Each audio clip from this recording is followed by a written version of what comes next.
السلام علیکم ورحمۃ اللہ وبرکاتہ۔ توحیدوسنت.com۔ اعوذ باللہ من الشیطان الرجیم، بسم اللہ الرحمن الرحیم۔ ومن يشاقق الرسول من بعد ما تبين له الهدى ويتبع غير سبيل المؤمنين نوله ما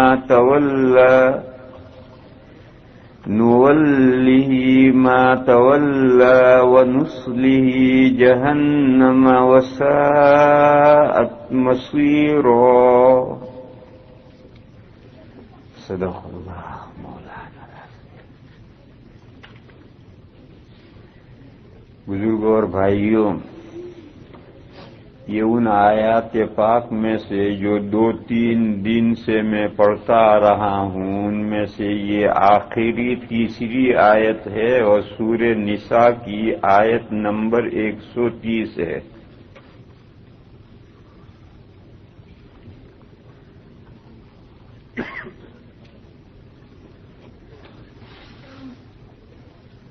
پہلے جو آیات پاک میں نے بیان کی تھی، ان میں یہ مضمون تھا کہ اصل الاصول قرآن کریم ہے، اور اسی وجہ سے اللہ تعالی نے قرآن کریم کی حفاظت کا انتظام کیا ہے۔ اللہ نے انتظام کیا ہے اس کی حفاظت کا، اور وہ انتظام یہ کیا ہے کہ نزول قرآن کے ساتھ ہی قرآن کریم کے حفظ کرنے کا سلسلہ شروع کیا ہے، کیونکہ اس وقت میں بڑی عمروں میں صحابہ نے حفظ کیا تھا، کوئی بچے نہیں تھے صحابہ، کوئی 20 سال کی عمر میں مسلمان ہوا، کوئی 40 سال کی عمر میں مسلمان ہوا، کوئی 70 سال کی عمر میں مسلمان ہوا، اور حضرت سلمان فارسی رضی اللہ تعالی عنہ تو 150 سال کی عمر میں مسلمان ہوئے تھے۔ اسی طرح سے عورتیں جو مسلمان ہوئیں وہ بھی مختلف زمانوں میں مسلمان ہوئیں، اور سب نے اپنی اپنی حیثیت کے مطابق قرآن کریم کو حفظ کرنا، یاد کرنا شروع کیا۔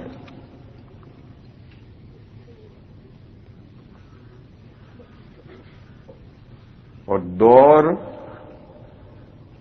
دور بھی ساتھ ساتھ چل رہا ہے، اور روزانہ دور سنانا ہے۔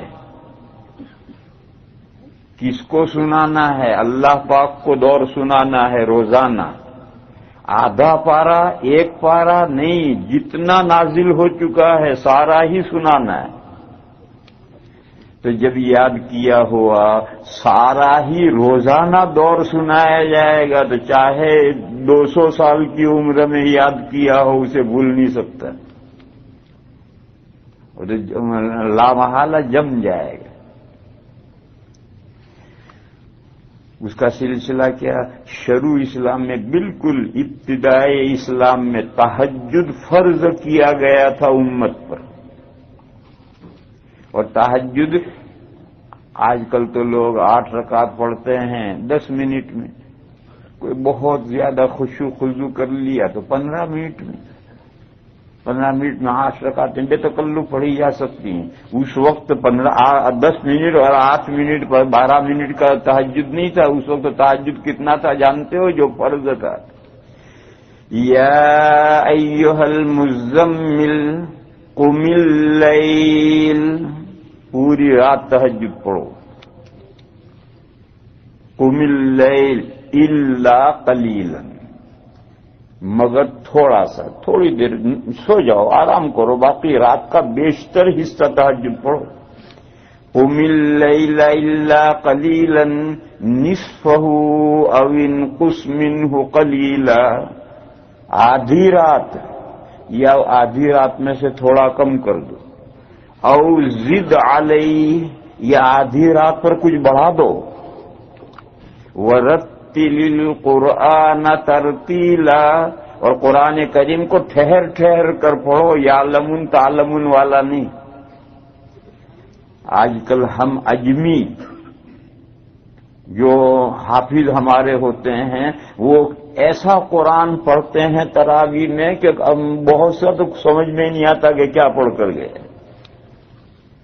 یہ قرآن پڑھنے کا صحیح طریقہ نہیں۔ اللہ نے شروع ہی میں یہ حکم دیا تھا وَرَتِّلِ الْقُرْآنَ تَرْتِيلًا، قرآن کریم کو ٹھہر ٹھہر کر پڑھو۔ تو جتنا نازل یہ جو سورہ مزمل ہے یہ بالکل ابتدائی صورتوں میں سے ہے۔ سورہ علق، سورہ مدثر اور سورہ مزمل، یہ تین بالکل ابتدائی صورتیں ہیں۔ اس وقت یہ آیتیں نازل ہوئی تھی کہ رات کا بیشتر حصہ قرآن کریم پڑھو اور ٹھہر ٹھہر کر کے پڑھو۔ یہ وہ دور سنایا جاتا تھا، ہر رات دور کیا جاتا تھا اور دور سنایا جاتا تھا اللہ پاک کو۔ بچے جو حفظ کرتے ہیں، حفظ کر کے خود یاد ہو گیا، پھر استاد کے پاس جاتے ہیں تو اسے بھولے نکلتی، اور وہ یاد ہو گیا تھا۔ وہ کیا ہوا تھا؟ وہ بچے نے اپنے آپ کو سنا دیا۔ تو جو سبق یاد کر کے حافظ اپنے آپ کو سناتا ہے، اسی کو جب استاد کو سنانا پڑتا ہے تو بھولیں آتی ہے۔ استاد کو سنانے کے لیے اور پکا چاہیے۔ اور اگر امتحان آ رہا ہے اور ممتحن کو سنانا ہے تو جو استاد کو پکا سنایا ہے ممتحن کو سنائے گا اور بلائے گا۔ ممتحن امتحان دینے کے لیے ممتحن کو سنانے کے لیے اور پکا چاہیے۔ تو جب ممتحن کو سنانے کے لیے پکا چاہیے تو اللہ پاک کو سنانے کے لیے کتنا پکا چاہیے؟ یہ جو ہمارے حافظ ہیں یہ بہترین دن میں یاد کر لیتے ہیں، پھر جب نماز میں کھڑے ہوتے ہیں اللہ پاک کو سنانے کے لیے تو پیر لرزتے ہیں، اور جہاں زیادہ پکا ہوگا وہیں بلائے گا۔ تو بہرحال یہ انتظام کیا تھا کہ قرآن کریم حفظ کرو، اور جتنا یاد ہوا حفظ کیا، ہر رات میں نفلوں میں پڑھو، تہجد فرض۔ پھر جب لوگ تہجد پڑھنے کے عادی ہو گئے اور تہجد پڑھنے کا فائدہ سمجھ میں آ گیا تو فرضیت ختم کر دی۔ تہجد چلتا رہا، آج بھی چل رہا ہے۔ تہجد ختم نہیں کیا، صحابہ نے تہجد نہیں چھوڑا کہ فرضیت ختم ہو گئی تب صحابہ چادر اوڑھ کے سو گئے، نہیں، تہجد تو چلتا رہا، لیکن ایک عادت ہو گئی اور لوگ اس کی فائدہ سمجھ گئے تو فرضیت ختم کر دی، اور اس کے بعد میں ان کو کہہ دیا کہ پڑھتے ہو۔ اور جب اصل الاصول محفوظ ہوگا، قرآن کریم محفوظ ہوگا تو دین ضائع نہیں ہو سکتا، اور قیامت کی صبح تک قرآن کریم اللہ نے جو انتظام کیا ہے اسی انتظام کے ماتحت قرآن محفوظ رہے گا، اور جب تک قرآن محفوظ ہے دین اسلام باقی۔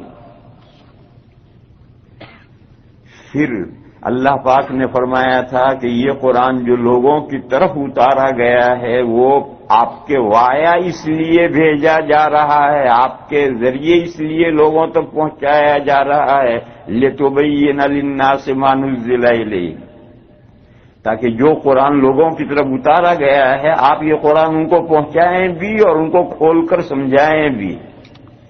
یہی وہ احادیث شریفہ ہیں۔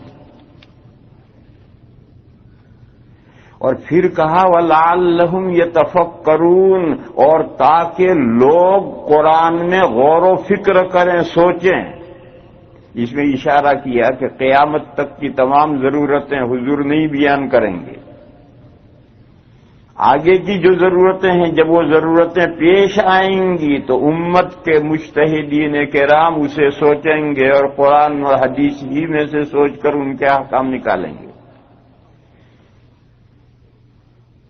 اس سے قرآن کے ساتھ حدیث کی حجیت نکلی، پھر حدیث کے بعد امت نے جو سوچا اور سب متفق ہو کر کے ایک بات پر جم گئے، اجماع امت کی حجیت نکلی، اور مجتہدین میں قرآن و حدیث کے سوچنے میں اختلاف ہوا تو یہ اجتہادی مسائل ہوئے، اور یہی قیاس اور یہی مذاہب فقہیہ ہیں، اس کی حجیت نکلی۔ اب یہ جو آخری آیت ہے، اس آیت کریمہ میں دو چیزوں کی حجیت کس درجے کی ہے ان کا تذکرہ ہے۔ قرآن کریم کی حجیت کس درجے کی ہے اس کو نہیں بیان کیا. قرآن کریم کی حجیت تو ہر ایک مانتا ہے، اہل قرآن فرقہ ہے وہ بھی اس کی حجیت مانتا ہے. اور اگر کوئی قرآن کریم کو حجت نہیں مانتا تو مسلمان ہی نہیں. صاف بات ہے کہ جو قرآن کریم کو حجت نہیں مانتا وہ مسلمان کہاں رہا، وہ مسلمان ہی نہیں. لیکن جو قرآن کریم کو حجت مانتا ہے اس سے آگے جو احادیث شریفہ ہیں سنت نبوی اس کو حجت نہیں مانتا. جیسے فرقہ اہل قرآن قرآن کو حجت مانتا ہے لیکن سنت نبوی کو حجت نہیں مانتا، یا سنت نبوی کو بھی حجت مانتا ہے مگر اجماع امت کو حجت نہیں مانتا. جیسے فرقہ ظاہریہ، فرقہ غیر مقلدین کا قرآن اور حدیث کو حجت مانتا ہے، اجماع امت کو حجت نہیں مانتا. اسی لیے صحابہ کے زمانے میں جتنے مسئلے صحابہ کے اجماع سے طے ہوئے ان تمام مسئلوں میں وہ اختلاف کرے. کیوں؟ ان کے یہاں امت کا اجماع حجت ہی نہیں ہے، صحابہ کا اجماع بھی حجت نہیں.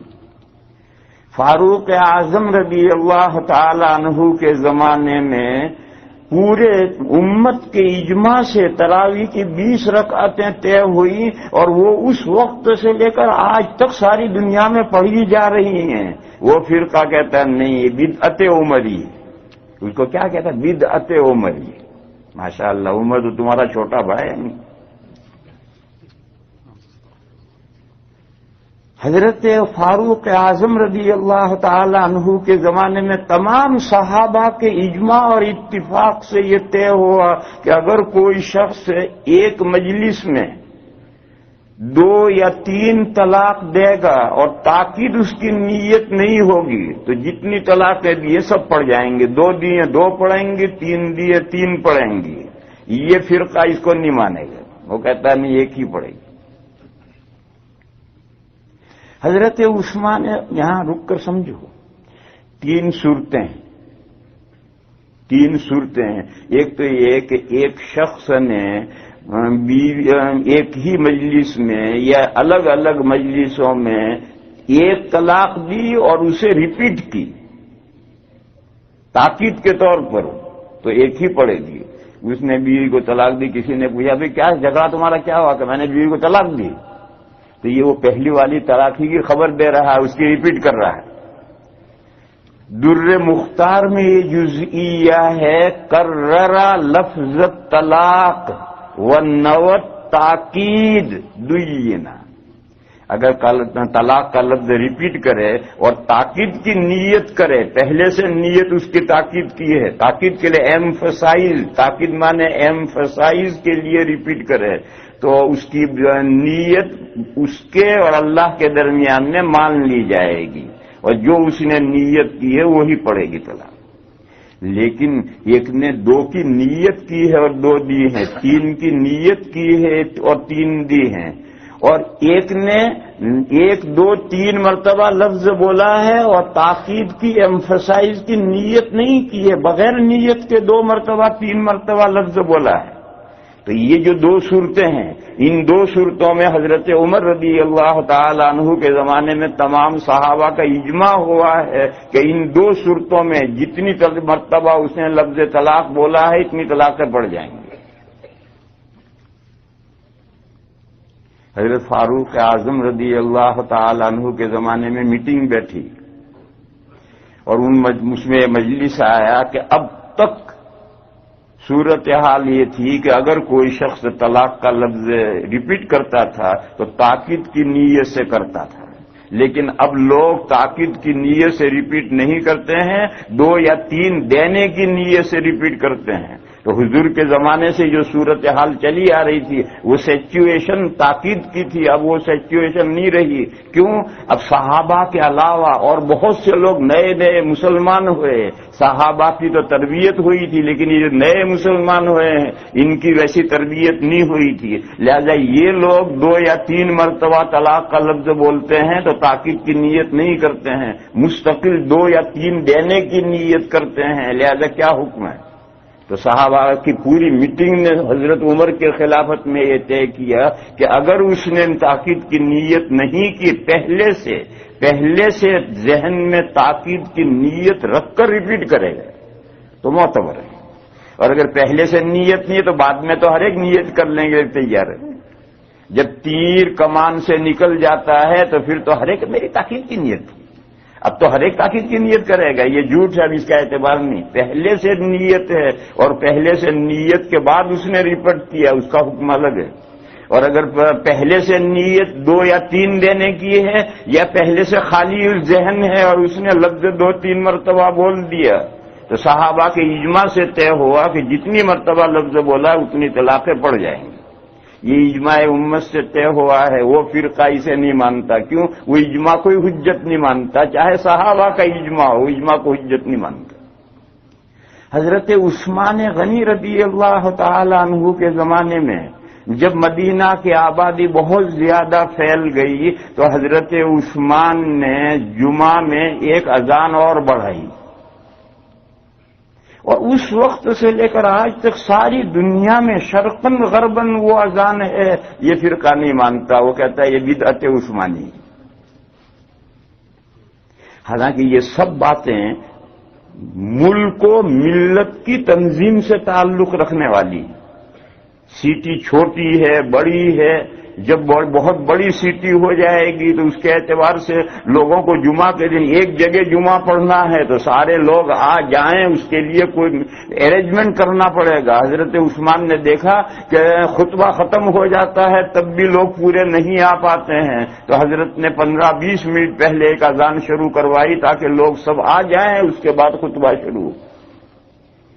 یہ جو طلاق کے مسئلے ہیں یہ بھی ملت کی تنظیم ہے کہ پہلے امت یوں کرتی تھی، اب امت کی صورتحال بدلی ہے، اس بدلی ہوئی صورتحال کا کیا حکم ہے؟ یہ ملت کی تنظیم سے تعلق رکھتے ہیں۔ ایسا ہی ایک مسئلہ، ایک آدمی میاں بیوی ملے اور فراغت نہیں ہوئی، غسل واجب ہوا یا نہیں ہوا؟ دونوں طرح کی حدیثیں تھیں۔ غسل الماء من الماء، غسل واجب نہیں ہوا، اور اذا التقى الختانان، غسل واجب ہو گیا، دونوں طرح کی حدیثیں تھی۔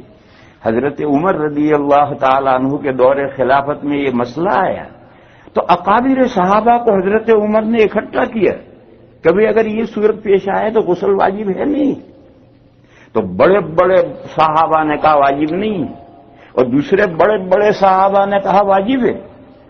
تو حضرت عمر نے کہا کہ اللہ کے بندو، یہ تو روز گھر میں پیش آنے والا واقعہ ہے، مسلمانوں کے گھروں میں روز پیش آنے والا واقعہ ہے، اس مسئلے میں تم بڑے بڑے حضرات اختلاف کرو گے تو آگے کیا ہوگا؟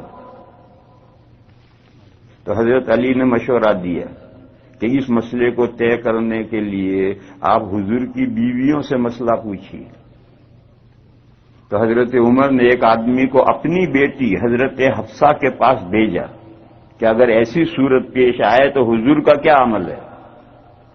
تو حضرت حفصہ نے کہا میرے ساتھ ایسا واقعہ کبھی پیش نہیں آیا کہ میاں بیوی ملے ہوں اور فراغت سے پہلے میاں بیوی الگ ہو گئے، ایسا واقعہ میرے ساتھ پیش نہیں آیا۔ آدمی واپس آیا تو حضرت عمر نے پھر اسی آدمی کو حضرت عائشہ کے پاس بھیجا، جاؤ حضرت عائشہ سے پوچھو۔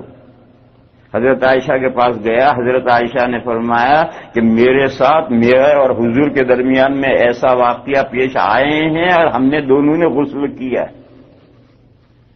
جب یہ حضور کا عمل آیا تو حضرت عمر نے کہا سن لو بھائی، دیکھو آج سے یہ مسئلہ طے ہے، اگر اس کے خلاف کسی نے کیا تو سزا پائے گا۔ یہ بھی حدیث ہے، یہ بھی حدیث ہے، دونوں حدیث ہیں۔ اب ایک حدیث پر سارے صحابہ کو متفق کر دیا۔ تو یہ امت کے مینجمنٹ سے، ملت کی تنظیم سے تعلق رکھنے والا مسئلہ ہے۔ حضرت عمر نے کوئی نیا مسئلہ نہیں بڑھایا، دین میں کوئی مسئلہ نہیں بڑھایا، یہ حدیث بھی تھی اور یہ حدیث بھی تھی۔ امت کو کون سی حدیث پر عمل کرنا چاہیے؟ حضور کے عمل سے اس حدیث کو تائید ملی تو اس پر امت کو متفق کر دیا اور اس حدیث کو چھوڑ دیا۔ یہ حدیث ہے مگر اس پر عمل نہیں۔ بعد میں جو صحابہ تھے، حضرت ابی ابن کعب رضی اللہ تعالیٰ عنہ بہت بڑے صحابی ہیں، انہوں نے یہ بات لوگوں کو بتلائی کہ الماء من الماء کان رخصۃ فی اول الاسلام. یہ جو مسئلہ تھا کہ جب انزال ہو تب غسل واجب ہوگا، یہ ایک فیسلٹی تھی اسلام کے شروع دور میں، بعد میں یہ فیسلٹی ختم ہو گئی. تو میں یہ کہہ رہا ہوں کہ ایسے جو مسائل ہیں جو امت کے اجماع سے، اور امت کا بھی پہلا قافلہ صحابہ کرام جن کے اجماع سے یہ مسئلے طے ہوئے، وہ جماعت جو قرآن اور حدیث کو حجت مانتی ہے، اجماع امت کو حجت نہیں مانتی، وہ ایسے تمام مسائل میں اختلاف کرتی ہے. لیکن یہ ہمت نہیں ہے اس کی کہ وہ یہ کہے کہ ہم اجماع امت کو حجت نہیں مانتے. یہ ہمت نہیں. اگر ایسا کہنے لگے تو مسلمان ان کے منہ پر تھوکیں گے. تو وہ کیا کہیں گے؟ بہانہ بنائیں گے کہ نبی پاک صلی اللہ تعالی علیہ وسلم 12 مہینے 11 رکعتیں پڑھتے تھے. حضرت عائشہ کی حدیث ہے بہت اعلیٰ درجے کی کہ حضور 12 مہینے 11 رکعتیں پڑھتے تھے، 8 تہجد کی اور 3 وتروں کی. لہذا ہم بھی رمضان میں 8 ہی رکعت پڑھیں گے بس. کیوں بھی رمضان میں کیوں پڑھو گے؟ حضور تو 12 مہینے پڑھتے، تم 12 مہینے کیوں نہیں پڑھتے؟ میٹھا میٹھا ہپ ہپ، کڑوا کڑوا تھو تھو. ماشاء اللہ، یہ اچھا حدیث پر عمل ہے. حدیث تو یہ ہے کہ نبی پاک صلی اللہ تعالی علیہ وسلم رمضان اور غیر رمضان میں 12 مہینے 11 رکعتیں پڑھتے تھے. حدیث پر عمل کرنا کرو. نہیں، رمضان جب چلا گیا تو حدیث بھول گئی، اور رمضان آیا اور یہ حدیث یاد آئی. یہ کون سا حدیث پر عمل کرنے کا طریقہ ہے؟ پھر اگر کوئی یہ کہے کہ نبی پاک صلی اللہ تعالی علیہ وسلم نے جماعت سے یہی 8 رکعتیں پڑھی ہیں اور رمضان میں پڑھی ہیں، اس لیے ہم رمضان میں پڑھتے ہیں، تو نبی پاک صلی اللہ تعالی علیہ وسلم نے تو جماعت کے ساتھ صرف 2 راتیں یا 3 راتیں پڑھی تھی، پورا رمضان نہیں پڑھی تھی. تم پورا رمضان کیوں پڑھتے ہو؟ کہ حضرت عمر نے پورا. اوہو، اب حضرت عمر یاد آئے، اب حضرت عمر یاد آئے. تو یہ سب بہانے ہیں. اصل یہ ہے کہ وہ جو امت کا اجماع ہوا ہے صحابہ کے دور میں، وہ اجماع نہیں لینا. اجماع حجت نہیں ہے ان کے نزدیک. اور پھر اس کے بعد یہ سب باتیں ہیں. ورنہ اگر تمہیں حدیث پر عمل کرنا ہے تو صحیح عمل یہ ہے کہ 12 مہینے کرو، تو ہم جانیں کہ تم ٹھیک ہے عمل کرتے ہو حدیث میں.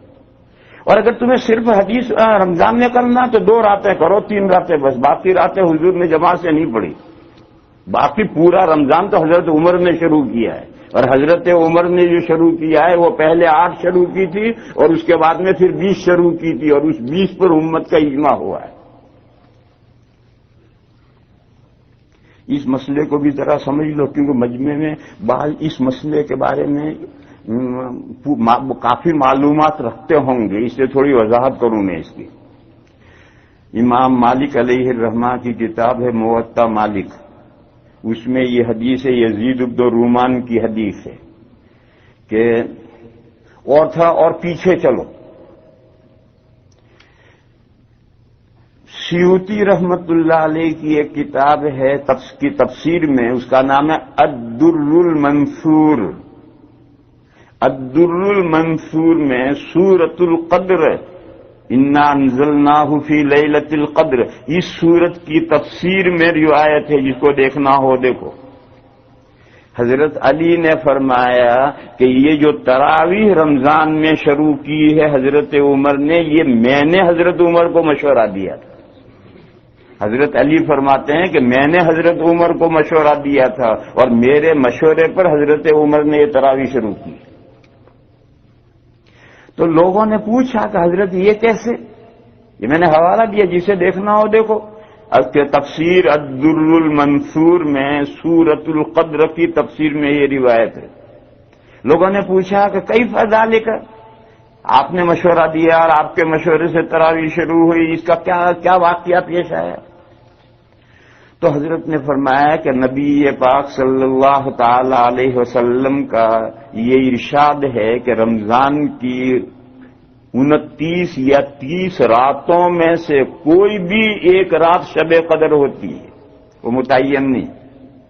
اور جب شب قدر آتی ہے تو روح یعنی حضرت جبرائیل علیہ الصلوۃ والسلام صحابہ فرشتوں کے ایک بڑے مجمع کے ساتھ زمین پر اترتے ہیں اور پوری زمین میں راؤنڈ لیتے ہیں، اور جو لوگ عبادتوں میں مشغول ہوتے ہیں ان کے لیے دعائیں کرتے ہیں۔ مشہور حدیث ہے، اور قرآن میں اشارہ ہے تنزل الملائکۃ والروح۔ تو کہا میں نے جب یہ حدیث حضرت عمر کو سنائی تو حضرت عمر نے کہا کہ پھر تو ہمیں ایک ایسا انتظام کرنا چاہیے کہ لوگ آٹومیٹکلی رمضان کی ہر رات میں عبادت میں لگ جائیں، ایسا ہمیں انتظام کرنا چاہیے، کیونکہ وہ شب قدر متعین نہیں ہے، وہ رمضان کی 29 یا 30 راتوں میں سے کوئی بھی رات ہو سکتی، پتہ نہیں کون سی رات ہو، اور حضرت جبرائیل فرشتوں کے ساتھ آئیں۔ یہ نہیں ہے کہ رات میں 1 گھنٹہ یا آدھا گھنٹہ آتا ہے، پوری شب قدر پوری۔ لہذا ہمیں کوئی ایسا انتظام کرنا چاہیے کہ مسلمان رمضان کی ہر رات عبادت میں لگے ہوئے ہوں، تاکہ جون سی رات حضرت جبرائیل کا جلوس آئے مسلمان نماز پڑھتے ہوئے ملیں۔ حضرت عمر نے پہلے یہ حکم دیا، حضرت تمیم داری رضی اللہ تعالیٰ عنہ اور حضرت ابی بن کعب رضی اللہ تعالیٰ عنہ دونوں کو حکم دیا کہ میں جب عشاء پڑھا کر گھر چلا جاؤں تو پھر آپ پیچھے لوگوں کو نماز شروع کروائیں، نماز پڑھوائیں اور 8 رکعت جماعت سے پڑھائیں اور سحری کے وقت ختم کریں۔ چنانچہ جب حضرت عمر عشاء پڑھا کر گھر میں چلے جاتے تھے تو اس کے بعد نماز شروع ہوتی تھی اور 8 رکعتیں امام پڑھاتا تھا، اور نماز جب پوری ہوتی تھی تو لوگ فوراً جا کر سحری کرتے تھے پوری رات، تاکہ فرشتوں کا حضرت جبرائیل کا جلوس جب بھی آ جائے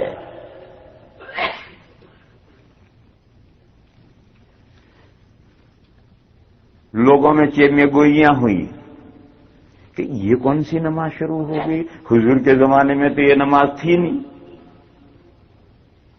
تہجد تو پڑھتے تھے، سارے صحابہ تہجد پڑھتے تھے، رمضان میں بھی پڑھتے تھے، غیر رمضان میں بھی پڑھتے تھے، مگر یہ جماعت کے ساتھ تہجد پڑھا جا رہا ہے اور پوری رات پڑھا جا رہا ہے، یہ کیا نئی بات شروع ہوئی؟ تو پھر حضرت عمر نے تحقیق کی کہ وہ جو ایک رمضان میں حضور نے 2 راتیں یا 3 راتیں جماعت سے پڑھائی تھی، وہ کتنی رکعتیں پڑھائی تھی اور کیا نماز پڑھائی تھی؟ تو حضرت عمر کے سامنے یہ بات آئی کہ وہ رمضان کی ایکسٹرا نماز تھی، 12 مہینے والی تہجد نہیں تھی،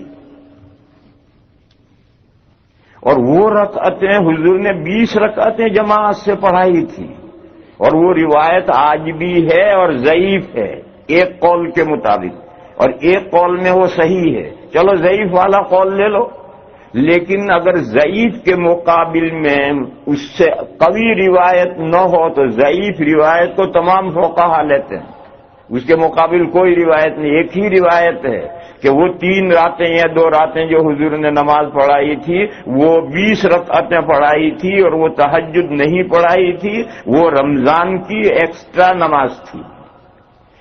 اعلیٰ درجے کی حدیثیں ہیں جس میں یہ فرمایا حضور نے، من قام رمضان ایمانا و احتسابا، جو رمضان کی راتوں میں سونے سے پہلے نفلیں پڑھے۔ قیام رمضان کا یہ مطلب ہے رمضان کی راتوں میں سونے سے پہلے نفلیں پڑھے۔ من قام لیلۃ القدر ایمانا واحتسابا، جو شب قدر میں سونے سے پہلے نفلیں پڑھے۔ یہ جو سونے سے پہلے نفلیں پڑھنا یہ رمضان کی ایکسٹرا نماز ہے، باقی راتوں میں نہیں۔ باقی راتوں میں عشاء پڑھو، سو جاؤ، اور رات کے پچھلے حصے میں اٹھو اور صلاۃ اللیل پڑھو۔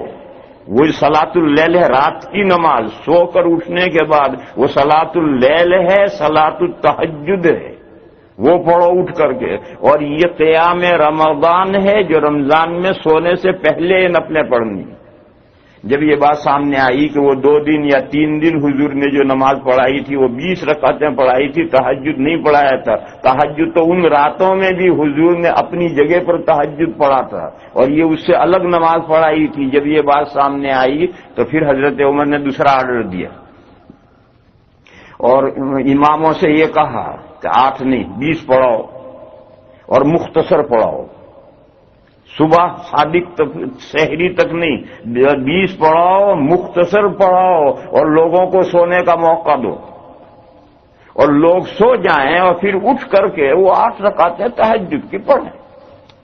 اس کی جماعت حضور نے نہیں کروائی، لہذا لوگ اپنے اپنے طور پر وہ تہجد پڑھیں گے۔ چنانچہ یہ دوسرا سلسلہ شروع ہوا۔ یہ روایت بھی موطا مالک میں ہے۔ جب یہ دوسری صورت پیش آئی تو حضرت عمر تشریف لائے، ایک دن مسجد کا راؤنڈ لیا، نماز ہو رہی اور مسجد کا راؤنڈ لیا۔ اب یہ روایت بخاری شریف میں، حضرت عمر آئے، کھڑے رہے، دیر تک منظر دیکھتے رہے، تراویح ہو رہی ہے۔ اس موقع پر حضرت نے فرمایا نعمت البدعۃ ھذہ، یہ نہایت شاندار بدعت ہے۔ یہ بخاری شریف کے الفاظ ہیں، نعمت البدعۃ ھذہ، یہ جو نماز پڑھی جا رہی ہے یہ نہایت شاندار بدعت ہے۔ یہ جو بدعت لفظ استعمال کیا ہے، یہ جو چیمے گوئیاں کرنے والوں نے جو الفاظ استعمال کیے تھے کہ ما ھذہ البدعہ، یہ حضرت عمر نے کیا بدعت شروع کر دی، اور یہی جملہ آج بھی استعمال کرتے ہیں کہ بدعت عمری ہے۔ اس کا وہ لفظ جو ان کا استعمال کیا ہوا ہے اسے حضرت ریپیٹ کر رہے ہیں کہ یہ نماز جس کو لوگ بدعت کہہ رہے ہیں یہ بدعت نہیں ہے، یہ نہایت شاندار ہے۔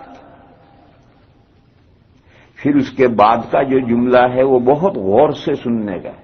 اس کے بعد حضرت نے فرمایا واللتی تنامون عنہا افضل من ھذہ، فرمایا اور وہ نماز جس سے تم سوتے رہتے ہو، نہیں پڑھتے ہو، وہ نماز افضل ہے اس نماز سے۔ یعنی رمضان میں بھی جو تہجد کی نماز ہے جس کو لوگ سوتے رہتے ہیں اور بہت سے نہیں پڑھتے، حضرت نے فرمایا کہ تراویح سے، رمضان میں تراویح سے تہجد کی نماز افضل ہے۔ اس جملے میں حضرت عمر نے 2 نمازوں کو بالکل الگ کیا کہ یہ جو تہجد ہے وہ 12 مہینے ہے، رمضان میں بھی ہے، اور رمضان میں بھی اپنی جگہ پر ہے، سو جاؤ پھر اٹھ کر پڑھو، وہ صلاۃ اللیل ہے، صلاۃ التہجد ہے۔ اور یہ جو رمضان کی ایکسٹرا نماز ہے جس کو بعد میں صلاۃ التراویح کہا جانے لگا، یہ لفظ بعد میں استعمال ہوا، یہ جو صلاۃ التراویح جو رمضان کی ایکسٹرا نماز ہے اس سے وہ افضل ہے۔ معلوم ہوا رمضان میں 2 نماز، پورا سال ایک ہی نماز ہے تہجد، 8 رکعت۔ اور یہ بھی یاد رکھو نبی یہ 8 رکعت والی روایت اتنی مشہور ہو گئی ہے کہ لوگ یہی جانتے ہیں، ایسا نہیں ہے۔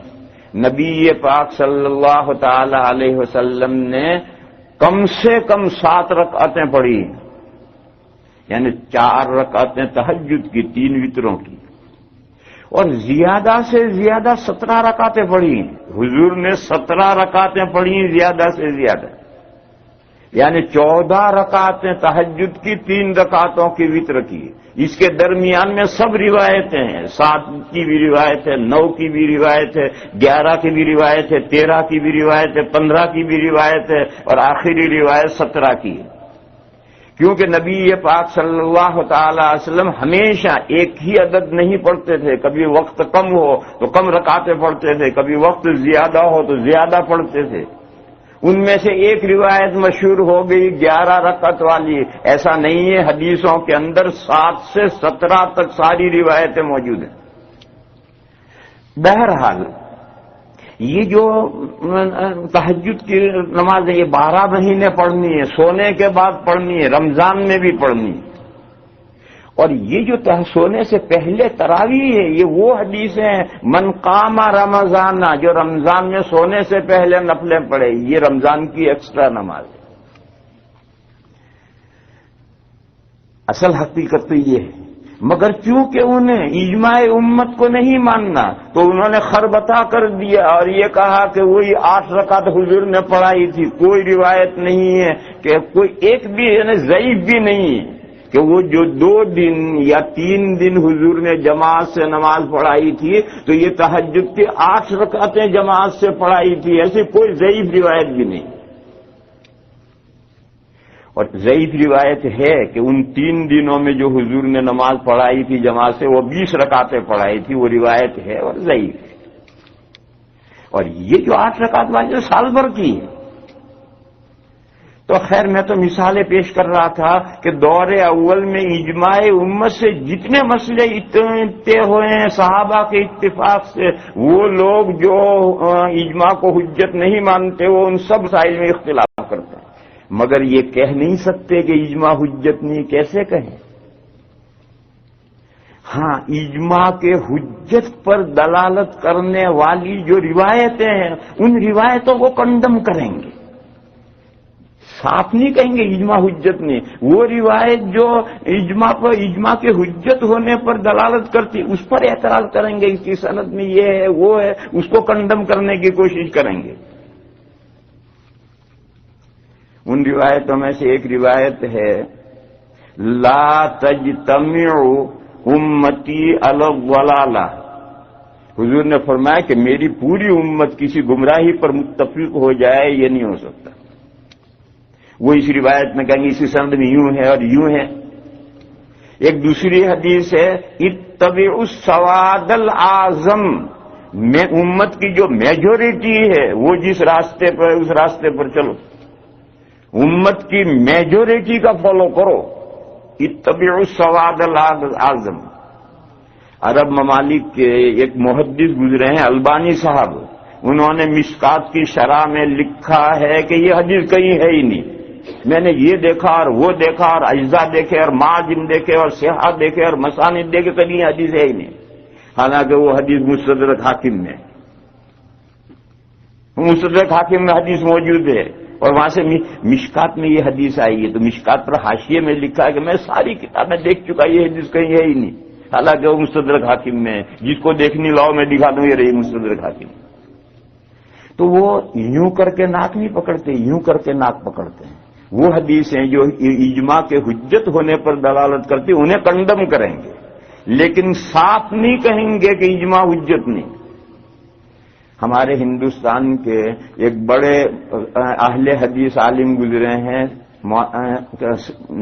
نواب صدیق حسن خان، ان کے لڑکے ہیں نواب نور الحسن خان، ان کی کتاب ہے عرف الجادی، عرف مانے خوشبو اور جادی مانے زعفران، زعفران کی خوشبو، عرف الجادی۔ اس عرف الجادی کے شروع میں 5 صفحے کا مقدمہ انہوں نے لکھا ہے، اس 5 صفحے کے مقدمے میں یہی بحث، وہ فقہ کی کتاب ہے، فقہ ظاہری کی کتاب ہے، انہوں نے اس 5 صفحے کے مقدمے میں یہ لکھا ہے کہ اجماع حجت اس وقت ہے جبکہ اجماع قطعی ہو تو ہم حجت مانتے ہیں، ظنی اجماع کو ہم حجت نہیں مانتے۔ یہ انہوں نے لکھا ہے عرف الجادی میں کہ ظنی اجماع کو ہم حجت نہیں مانتے، اجماع قطعی ہو تو ہم حجت مانتے ہیں۔ میرے بھائیو، اجماع قطعی کیسے ہوگا؟ قطعی تو یہ قرآن کریم ہے، تو کیا کوئی اجماع کا تذکرہ قرآن کریم میں ہوگا؟ اجماع قطعی کیسے ہوگا؟ قرآن میں اجماع کا ذکر ہو تو قطعی بنے، اس کے بغیر قطعی کیسے بنے گا؟ اور یہ جتنی حدیثیں بخاری مسلم سے نیچے تک کی یہ سب اخبار احاد ہیں اور یہ سب ظنی ہیں، تو حدیثیں ظنی حجت ہیں، اور اجماع کے حجت کے لیے ضروری کہ وہ قطعی ہو۔ نہ 12 من تیل ہوگا نہ رادھا ناچے گی۔ اب ان کو اجماع قطعی کہاں سے لا کر لوگ دیکھو یہ قطعی اجماع ہے؟ اجماع کے قطعی ہونے کے لیے ضروری ہے کہ اس اجماع کا تذکرہ قرآن کریم میں ہو، قرآن کریم ہی تو قطعی ہے۔ اس کے علاوہ احادیث متواترہ قطعی ہیں، مگر احادیث متواترہ ہیں یا نہیں اس میں بڑا جھگڑا ہے۔ صرف قرآن کریم تو بالیقین قطعی ہے، تو کیا امت کا جو اجماع ہوا ہے اس کا تذکرہ قرآن میں ہوگا؟ پھر جب حدیث ہیں جو خبر واحد ہیں وہ ضمنی ہیں اور وہ حجت ہیں، تو جو صحابہ کا اجماع ہے وہ بھی تو حدیث کے طور پر نقل ہو کر آئے گا، سند کے ساتھ نقل ہو کر آئے گا۔ تو جب حدیث ہیں خبر واحد ضمنی حجت ہیں، تو جو اجماع خبر واحد سے نقل ہو کر آیا اور وہ ضمنی وہ حجت کیوں نہیں؟ ناچنا نہیں ہے آنگن ٹیڑھا،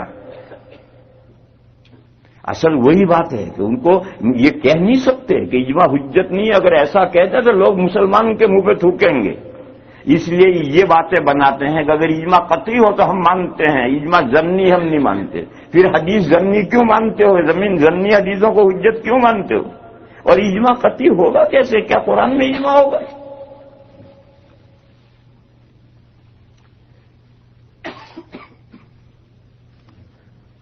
تو میرے بھائیوں, یہ جو میں نے آیت پڑھی ہے, اس آیت کریمہ میں یہ جو اختلاف کرنے والے ہیں, جو صرف قرآن کو حجت مانتے ہیں, حدیث کو حجت نہیں مانتے, ان کا کیا مقام ہے؟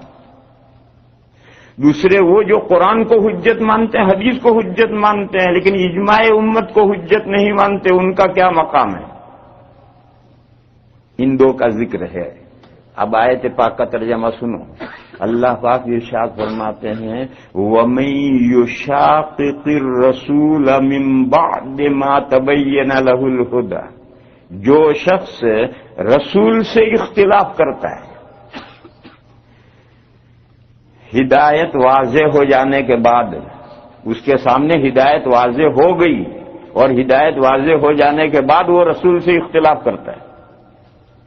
ہدایت واضح ہو گئی یعنی اس نے وہ ایمان لے آیا کہ اللہ کے رسول سچے رسول ہیں, یہ بات اس نے مان لی, لا الہ الا اللہ کے ساتھ وہ محمد الرسول اللہ کا قائل ہو گیا, اور قائل ہونے کے بعد اب رسول کی مخالفت کرتا ہے, رسول کے جو ارشادات ہیں, احادیث ہیں, انہیں نہیں مانتا.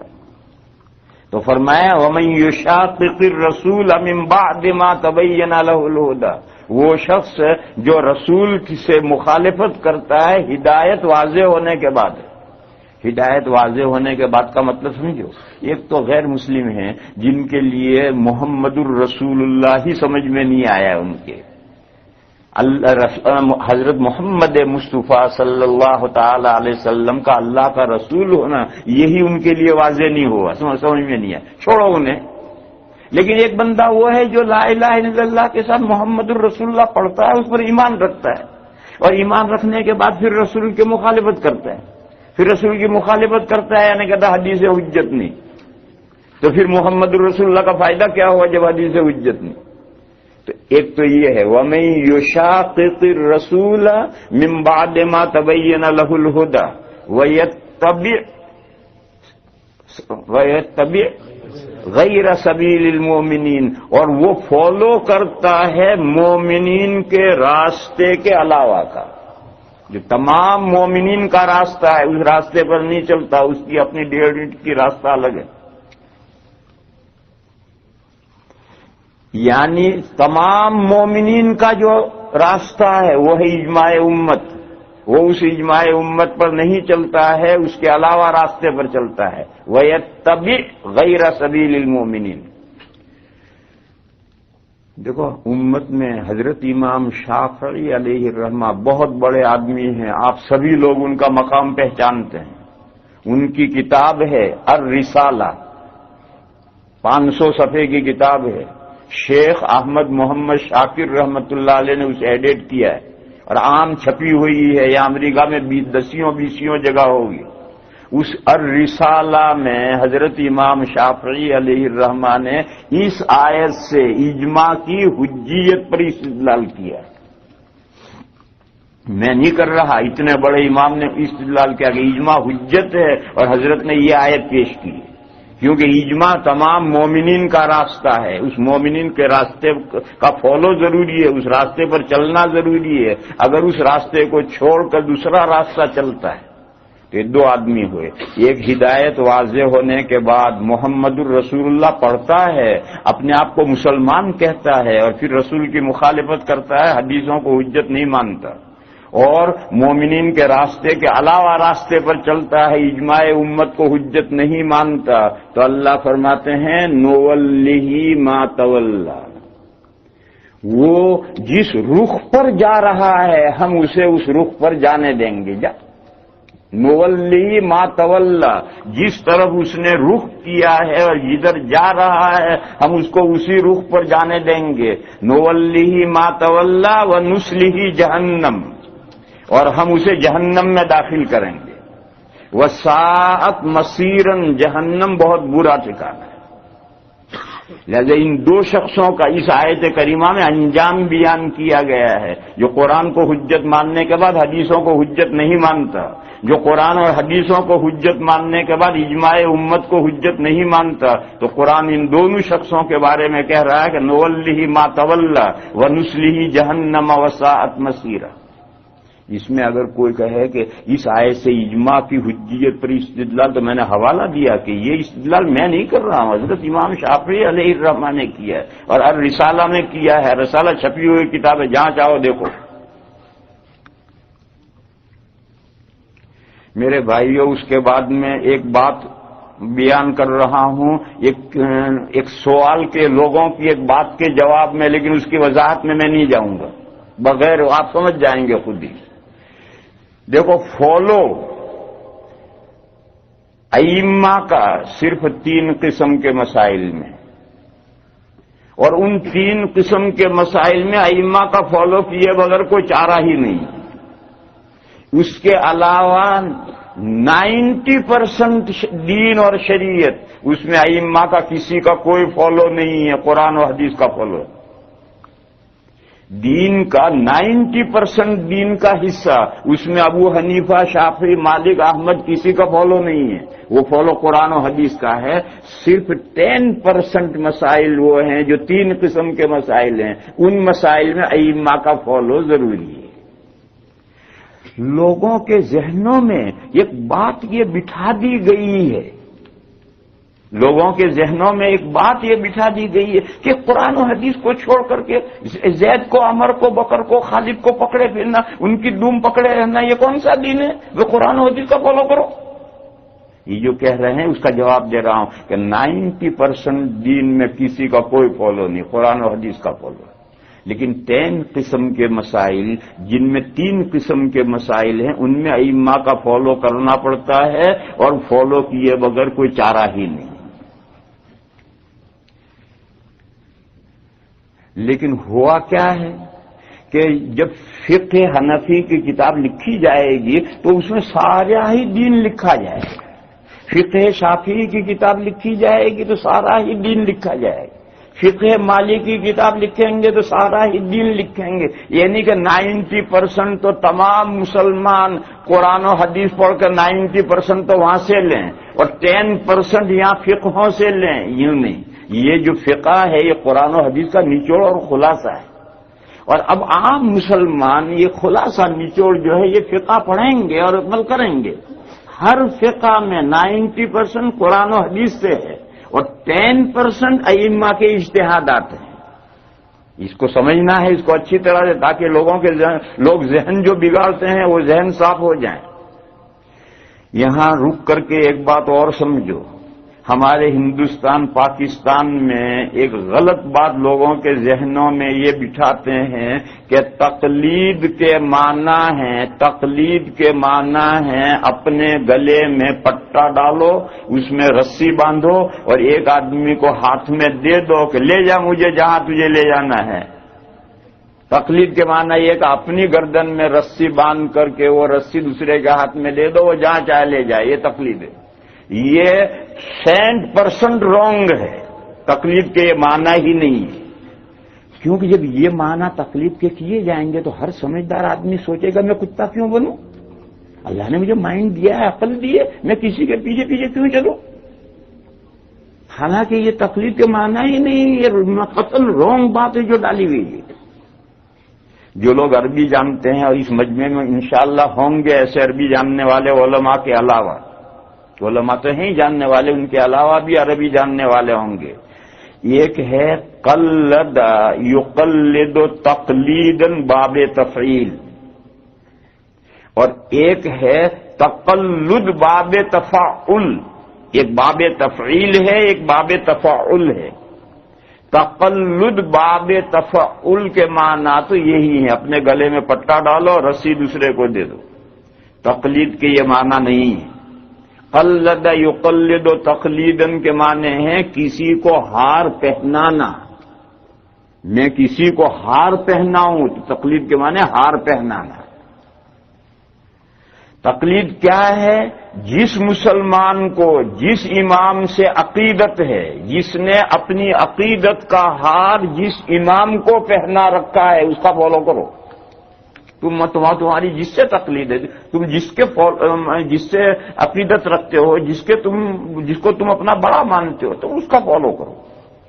ایک مثال دوں، مجھے اس ملک کے سیاسی پارٹیوں کے نام معلوم نہیں، اس لیے میں یہاں کی مثال نہیں دے سکوں گا، ادھر کی مثال دوں گا ہندوستان پاکستان کی، اور پاکستان کی پارٹیوں کو بھی نہیں جانتا میں، اس لیے ہندوستان کی پارٹیوں کی میں مثال دوں گا، آپ سمجھ لیں گے۔ مثال تو کہیں بھی دو۔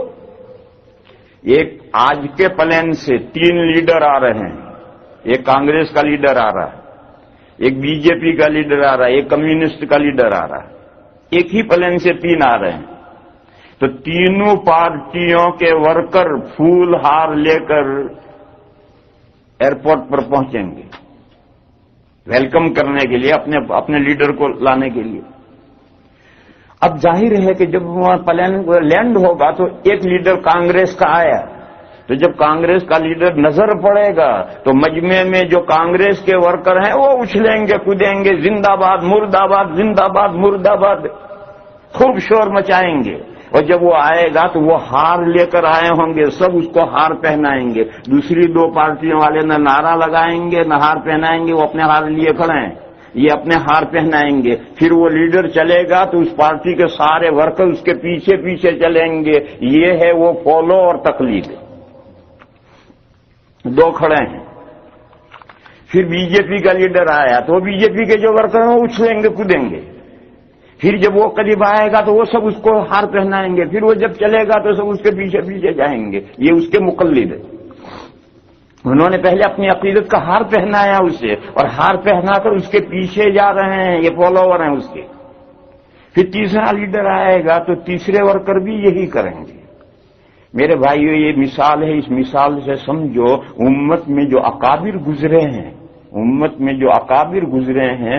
میں سے مختلف اسباب کی وجہ سے کسی کو کوئی امام ابو حنیفہ علیہ الرحمہ کا معتقد ہے، کوئی امام شافعی علیہ الرحمہ کا معتقد ہے، وہ ان کو بڑا سمجھتا ہے، دین کا سب سے بڑا عالم ان کو سمجھتا ہے، کوئی امام مالک علیہ الرحمہ کا معتقد ہے، وہ دین کا سب سے بڑا عالم ان کو سمجھتا ہے، کوئی امام احمد علیہ الرحمہ کا معتقد ہے، وہ کوئی ان کو سب سے بڑا عالم سمجھتا ہے۔ تو اب جو جس کو بڑا عالم سمجھتا ہے، قرآن و حدیث کو جس طرح سے اس نے سمجھایا ہے تم اس کا فالو کرو۔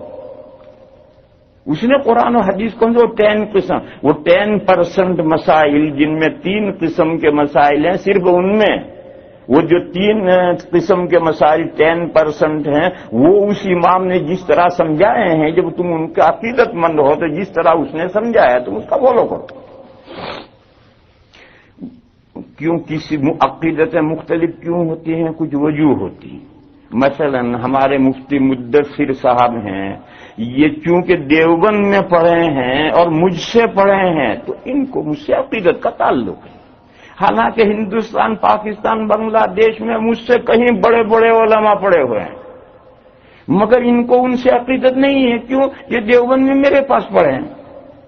تو ایسے کچھ اسباب بنتے ہیں جس اسباب کی وجہ سے کسی کو کسی سے عقیدت ہوتی ہے، کسی کو کسی سے عقیدت ہوتی ہے۔ بہرحال جس کو جس امام سے عقیدت ہے، اس امام نے وہ جو دین کے 10% مسائل ہیں وہ قرآن و حدیث سے جس طرح سمجھائے ہیں تم اسی پر عمل کرو۔ یہ ہے تقلید۔ وہ 10 قسم کے مسائل کیا ہیں؟ نمبر 1، نس فہمی میں جہاں اختلاف ہو گئے ہیں، نس فہمی کا اختلاف۔ نمبر 2، نصوص میں تعارض ہے تو ان کو کیسے سیٹ کیا جائے، سارٹ آؤٹ کیسے کیا جائے، اس میں اختلاف ہوئے ہیں۔ مختلف نصوص میں سارٹ آؤٹ کرنے میں اختلاف ہوئے ہیں۔ پہلا اختلاف نس فہمی میں اختلاف، کہ قرآن کی اس آیت کا کیا مطلب ہے۔ ابو حنیفہ کہتے ہیں یہ مطلب، امام شافعی کہتے ہیں یہ مطلب، دوسرا امام کہتا ہے یہ مطلب۔ عام طور پر 2 ہی اوپینین ہوں گے، 3 نہیں ہوں گے۔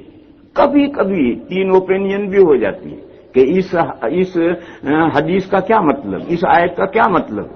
ایک کہتا ہے یہ مطلب، دوسرا کہتا ہے یہ مطلب، دو اوپینین ہوں گے، اور بہت کم کہیں تین اوپینین بھی ہو جاتے ہیں۔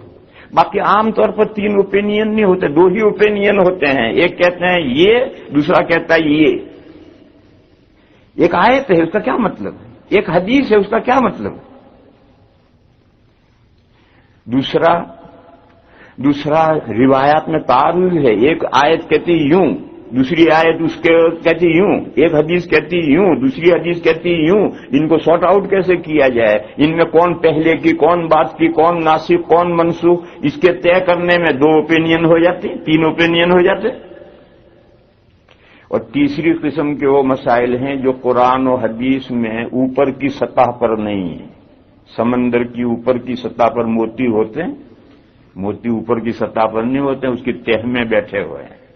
تو کچھ مسائل وہ ہیں جو قرآن اور حدیث کی اوپر کی سطح پر نہیں ہیں، ان مسائل کے لیے قرآن و حدیث میں ڈبکی لگانی پڑتی ہے، اور تہ میں جانا پڑتا ہے، اور تہ میں سے جا کر لانا پڑتا ہے حکم۔ اب یہ غواصی ہر مسلمان نہیں کر سکتا ہے، ہر مسلمان سمندر میں غوطہ لگانے کا ہر آدمی تھوڑے غوطہ لگا سکتا ہے، اس کے جو ماہرین ہیں وہی غوطہ لگائیں گے۔ تو قرآن و حدیث میں غواصی کرنا، غوطہ لگا کر اس کی تہ میں جانا ماؤ شما کا کام نہیں ہے۔ وہ کچھ شخصیتیں اللہ نے پیدا کی ہیں جو قرآن و حدیث میں غوطہ لگا کر جاتی ہیں اور تہ میں سے ان نئے مسائل کے احکام لے آتے ہیں۔ اس کو کہتے ہیں استنباطی احکام۔ یہ تین قسم کے مسائل ہیں جس میں فالو کرنا پڑتا ہے، اور فالو کے علاوہ کوئی چارہ ہی نہیں۔ اب ایک ایک مثال لے لو ہر ایک کی۔ قرآن کریم میں جہاں وضو غسل کا بیان ہے وہاں اللہ پاک کا یہ ارشاد ہے، او جاء احد منکم من الغائط او لامستم النساء، یا آیا تم میں سے کوئی نشیبی جگہ سے، پرانے دیہات، وہ دیہاتوں میں گاؤں سے باہر جو کھڈے نشیبی جگہ ہوتی ہیں وہیں بڑا استنجا کرنے لوگ جاتے ہیں۔ تو قرآن اعلیٰ درجے کا فصیح کلام ہے، ایسی شرم کی باتیں دیکھو کتنے دور کے استعارے میں بیان کر رہا قرآن۔ او جاء احد منکم من الغائط، یا آیا تم میں سے ایک نشیبی جگہ سے، سیدھی سی زبان میں کہو کہ واش روم جا کر آئے۔ اس زمانے میں گھروں میں واش روم نہیں ہوتے تھے، لوگ جنگل میں، جب قرآن کی آیتیں اتر رہی تو مدینہ میں سب لوگ جنگل میں جائے تھے، حضور کی ازواج مطہرات بھی جنگل میں جاتی تھی۔ تو قرآن نے کہا کہ وہاں نشیبی علاقہ، گاؤں سے باہر جو کھڈے گڑے ہیں وہاں سے جا کر کوئی آیا۔ او لامستم النساء، یا تم نے عورتوں کو چھویا، اور تم نے اکیلوں نے، تم نے عورتوں کو چھویا اور عورتوں نے تم کو چھویا۔ لامسا یلامسو، ملامسا باب مفعلہ میں دونوں طرف سے عمل ہوتا ہے کہ تم نے عورتوں کو چھویا، عورتوں نے تمہیں چھویا۔ پھر پانی نہیں ہے تو قرآن نے کہا کہ تیمم کرو۔ اب فقہا کا زمانہ آیا ہے۔ پہلی جو آیت ہے اس کا کیا مطلب ہے؟ نشیبی جگہ میں جا کر آیا۔ تین اماموں نے کہا، تین اماموں نے فرمایا کہ جو دو راستے ہیں انسان کے، آگے کا پیچھے کا، پیشاب اور پخانے کے دو راستے ہیں، ان دو راستوں سے کوئی بھی چیز نکلی تو وہ ضرور ڈوبے، کیونکہ نشیبی علاقے میں جب جا کر آتا ہے تو وہاں یا تو پیشاب نکلتا ہے یا پاخانہ نکلتا ہے۔ واش روم میں جا کر آئے گا تو پیشاب نکلے گا یا پاخانہ نکلے گا، لہذا سبیلین سے کوئی بھی چیز نکلے، ہوا نکلے، پانی نکلے، خون نکلے، پیشاب نکلے، پاخانہ نکلے، وہ ضروری۔ امام ابو حنیفہ علیہ الرحمہ نے کہا کہ سبیلین کی کوئی خصوصیت نہیں ہے، انسان کے جسم میں سے ناپاک چیز نکلے، انسان کے جسم میں سے کوئی بھی ناپاک چیز نکلے، وضو ٹوٹ گئے۔ پاک چیز نکلے وضو نہیں ٹوٹے گا، آنسو نکلے وضو نہیں ٹوٹے، کیوں؟ آنسو پاک ہے۔ پسینہ نکلا وضو نہیں ٹوٹے گا، پسینہ پاک ہے۔ لیکن جسم میں کہیں سے بھی خون نکلا، پیپ نکلا، وامٹ ہوئی منہ بھر کر، تو وضو ٹوٹ گئی۔ 3 اماموں نے کہا خون نکلنے سے، پیپ نکلنے سے، وامٹ ہونے سے وضو نہیں ٹوٹتی۔ اب جو 3 امام کہتے ہیں کہ صرف 2 راہوں سے جو کوئی چیز نکلے گی تو وضو ٹوٹے گی، ان 2 راہوں کے علاوہ پورے جسم میں سے خون، پیپ، وامٹ، نقصیر، وضو نہیں ٹوٹے گی، وہ بھی اس آیت سے کہتے ہیں۔ اور امام ابو حنیفہ علیہ الرحمہ فرماتے ہیں کہ 2 راستوں کی کوئی خصوصیت نہیں ہے، 2 راستوں سے جسم کے اندر سے باہر ناپاکی آتی ہے، لہذا پورے جسم میں سر سے پیر تک کہیں سے بھی جسم میں سے ناپاکی نکلے تو وضو ٹوٹ جائے گی۔ اب اختلاف ہو گیا کہ بدن میں سے سبیلین کے علاوہ خون نکلنے سے وضو ٹوٹے گی یا نہیں ٹوٹے گی، سبیلین کے علاوہ پیپ نکلنے سے وضو ٹوٹے گی یا نہیں ٹوٹے گی، نقصیر پھوٹے تو وضو ٹوٹے گی یا نہیں ٹوٹے گی، کہیں چاقو لگ گیا خون نکلے گا تو وضو ٹوٹے گی یا نہیں ٹوٹے گی۔ امام ابو حنیفہ فرماتے ٹوٹ جائے گی، 3 ائمہ کہتے نہیں ٹوٹے گی۔ اب یہ بھی اسی آیت سے کہتے ہیں اور یہ بھی اسی آیت سے کہتے ہیں، اب اس میں اور آپ کیا کریں گے؟ میں آپ یہ کریں گے، ہمیں جس سے عقیدت ہے اس نے جو اس آیت کا مطلب سمجھایا ہے اس پر ہم عمل کریں گے، اس کے علاوہ راستہ کیا ہے؟ پھر اگلا جملہ ہے او لامستم النساء، 3 امام کہتے ہیں کہ تم نے عورتوں کو چھویا اور عورتوں نے تم کو چھویا تو وضو ٹوٹ گئی۔ چنانچہ تینوں اماموں کے یہاں اگر مرد باوضو ہے اور عورت کو چھوئے تو مرد کی وضو ٹوٹ گئی، عورت باوضو ہے اور اس نے مرد کو چھو لیا تو عورت کی وضو ٹوٹ گئی۔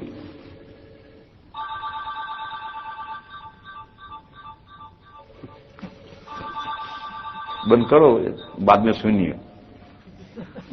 امام ابو حنیفہ علیہ الرحمہ فرماتے ہیں اس آیت کا یہ مطلب نہیں ہے۔ امام ابو حنیفہ علیہ الرحمہ فرماتے ہیں اس آیت کا یہ مطلب نہیں ہے۔ لامستم النساء کا مطلب یہ ہے کہ بیوی کے ساتھ مقاربت انٹرکورس ہوا اور وہ اینڈ تک پہنچ گیا۔ جب اینڈ تک انٹرکورس پہنچتا ہے تو مرد عورت کو پکڑتا ہے، عورت مرد کو پکڑتی ہے، وہ پکڑنا مراد ہے، یعنی غسل واجب ہوا۔ پہلے ٹکڑے کا مطلب یہ ہے کہ وضو ٹوٹ گئی، اور دوسرے مطلب کا مطلب یہ ہے کہ تم نے بیوی سے صحبت کی اور وہ صحبت اینڈ تک پہنچی۔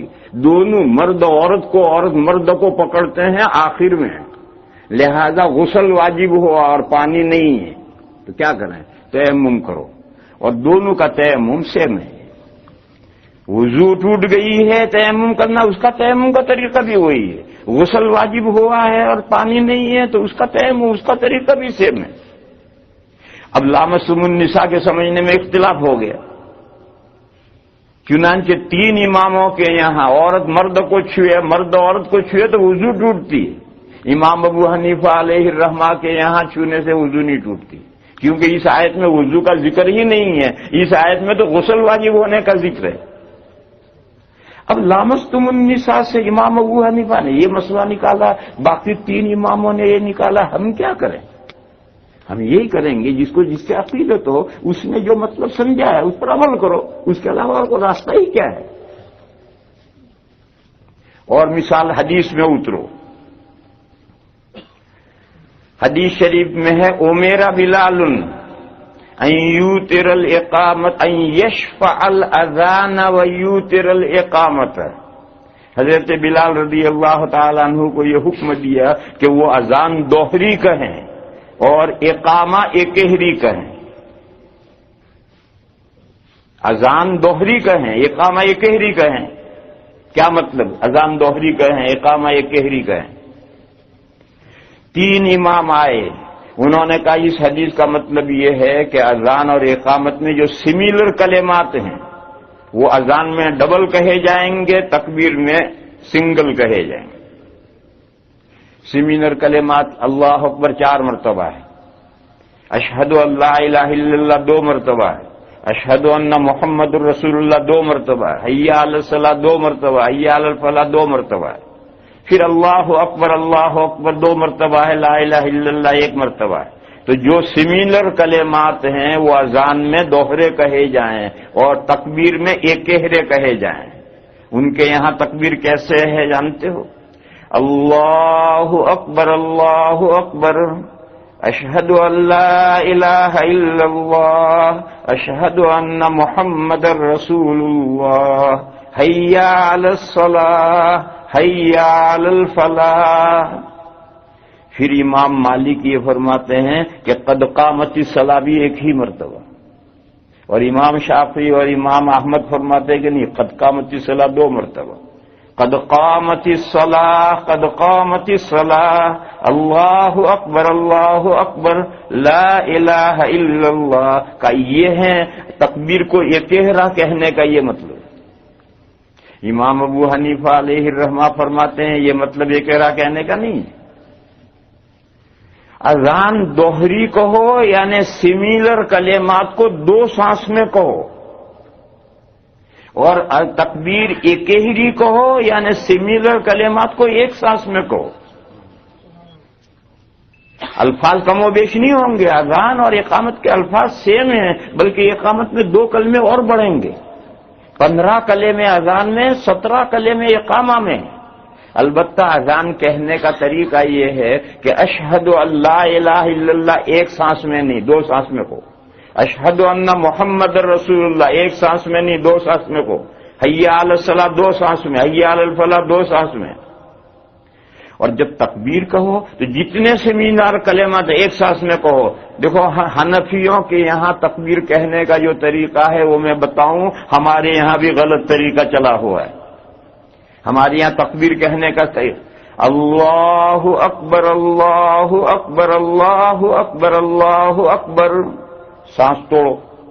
یہ سملر کلمات تھے، 1 سانس میں 4 مرتبہ. اشہد ان لا الہ الا اللہ، اشہد ان لا الہ الا اللہ، سانس توڑو. اشہد ان محمد رسول اللہ، اشہد ان محمد رسول اللہ، سانس توڑو. حی علی الصلاۃ، حی علی الصلاۃ، سانس توڑو. حی علی الفلاح، حی علی الفلاح، سانس توڑو. آگے قد قامت الصلاۃ 1 سانس میں نہیں کہنا، 2 سانس میں کہنا اسے. قد قامت الصلاۃ، قد قامت الصلاۃ، اللہ اکبر اللہ اکبر، سانس توڑو. لا الہ الا اللہ، یہ ہے تکبیر کو اکہرا کہنے کا مطلب. حضرت ابن عمر رضی اللہ تعالی عنہما فرماتے ہیں کہ میں بقی کے پاس جانوروں کا جو بازار تھا وہاں میں کھڑا ہوتا تھا اور مسجد نبوی میں تکبیر شروع ہوتی تھی. حضور کے زمانے میں مسجد نبوی کہاں تھی؟ آج وہی ہے. اور بازار بقی کے پاس وہیں تھا جہاں بقی کی دیوار لگی ہے قبرستان کی. کہا وہاں میں ہوتا تھا، مسجد میں تکبیر شروع ہوتی تھی تو وہاں سے میں چل کر تکبیر ختم ہونے سے پہلے صف میں آ کے کھڑا ہو جاتا تھا. 500 یارڈ ہے. اور آج ہماری تکبیر وہاں جوتے رکھ رہا اور تکبیر شروع ہو تو وہ جوتے رکھ کر کے تکبیر ختم ہونے سے پہلے صف میں کھڑا نہیں ہوتا. ہمارے یہاں تکبیر کہنے کے طریقے ہی غلط ہو گئے. تو خیر میں یہ کہہ رہا تھا کہ یہ حدیث ہے کہ میرا بلال ان یشفع الاذان ویوتر الاقامۃ، حضرت بلال کو حکم دیا گیا کہ وہ اذان دوہری کہیں اور تکبیر اکہری کہیں. کیا مطلب؟ 3 امام کہتے ہیں کہ اذان دوہری کہیں یعنی سملر کلمہ ڈبل، اور اذان تکبیر اکہری کہیں یعنی سملر کلمہ سنگل.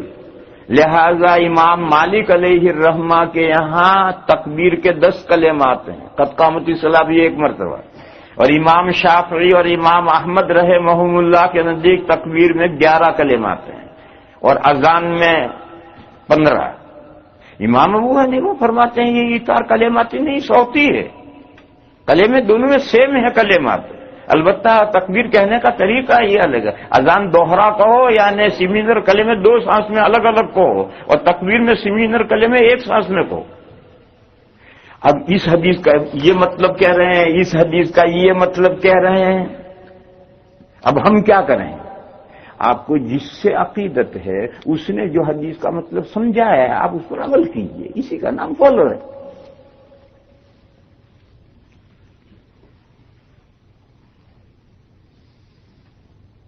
یہ مثالیں دے رہا ہوں میں نص فہمی کی مثال کہ قرآن کی آیتیں سمجھنے میں اختلاف ہوا ہے، حدیثوں کے سمجھنے میں اختلاف ہوا ہے۔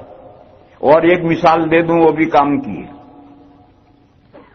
حدیث شریف میں ہے صلاۃ اللیل مثنا مثنا فاذا خفت الصبح فاوتر برکعۃ، رات کی نماز صلاۃ اللیل یعنی تہجد کی نماز دو رکعتیں پڑھو۔ بس جب تمہیں یہ اندیشہ ہو کہ اب صبح ہونے والی ہے، فَإِذَا خِفْتَ الصُّبْحَ فَأَوْتِرْ بِرَكْعَةٍ، کیا مطلب فَأَوْتِرْ بِرَكْعَةٍ؟ تین امام آئے، انہوں نے کہا اس کا مطلب یہ ہے کہ تہجد 2 رکعت پر سلام پھیرو، پھر 2 پر سلام پھیرو، پھر 2 پر سلام پھیرو۔ جب تم دیکھو کہ صبح صادق ہونے والی ہے تو اونلی 1 رکعت وتر پڑھو علیحدہ۔ امام ابو حنیفہ کہتے ہیں اس حدیث کا یہ مطلب ہے ہی نہیں۔ امام ابو حنیفہ کہتے ہیں اس حدیث کا یہ مطلب ہے ہی نہیں۔ اس حدیث کا مطلب یہ ہے کہ رات کو تہجد پڑھو 2 پر سلام، 2 پر سلام، 2 پر سلام، 2 پر سلام۔ اب تمہیں اندیشہ ہوا کہ اب صبح ہونے والی ہے تو اب جو 2 پڑھو اس میں 2 پر سلام مت پھرو، اس کے ساتھ ایک تیسری ملا کر کے 3 رکعتوں کو اوڈ بناؤ، طاق بناؤ۔ اب 2 پر سلام نہیں پھرنا، اس کے ساتھ ایک تیسری ملانی ہے تو اوتر برکعۃ، 1 رکعت کے ذریعے نماز کو طاق بناؤ۔ امام ابو حنیفہ نے یہ مطلب کیوں لیا؟ نسائی شریف میں نہایت اعلیٰ درجے کی صحیح سند سے حضرت عائشہ رضی اللہ تعالی عنہا کی روایت ہے کہ کان النبی صلی اللہ علیہ وسلم لا یسلم بین رکعتی الوتر، نبی پاک صلی اللہ تعالی علیہ وسلم وتر کی 2 رکعتوں پر سلام نہیں پھیرتے۔ اس حدیث کو اس کے ساتھ ملا کر کے امام ابو حنیفہ نے کہا اس کا یہ مطلب ہے۔ وہ 3 امام کہتے ہیں یہ مطلب ہے۔ اب ہم اور آپ کیا کریں گے؟ ہم اور یہی کہیں گے جس کو جس سے عقیدت ہے اس نے اس حدیث کا جو مطلب سمجھا ہے اس پر عمل کرو، اس کے علاوہ اور کیا راستہ ہے؟ تو بہرحال وہ جو 10% مسائل تھے جو 3 قسم کے مسائل پر مشتمل، اس میں سے ایک یہ نص فہمی کا اختلاف، دوسرا روایتیں، قرآن میں تو اس کی کوئی مثال نہیں ہے کہ 2 آیتیں ہوں، 2 آیتوں میں تعارض ہو، ایک آیت یوں کہتی ہے دوسری اس کے خلاف کہتی ہے، قرآن میں اس کی کوئی مثال نہیں۔ حدیثوں میں بہت حدیثیں ہیں، بہت حدیثیں ہیں، ایک حدیث یوں کہتی ہے دوسری حدیث یوں کہتی ہے۔ اب وہاں کیا کریں گے؟ مثلا ایک حدیث کہتی ہے کہ نبی پاک صلی اللہ تعالی علیہ وسلم نماز میں جب قرات ختم کر کے رکوع میں جاتے تھے تو رفع یدین کر کے رکوع میں جاتے تھے، پھر رکوع سے جب کھڑے ہوتے تھے تو رفع یدین کرتے تھے۔ حدیث اعلیٰ درجے کی صحیح روایت ہے۔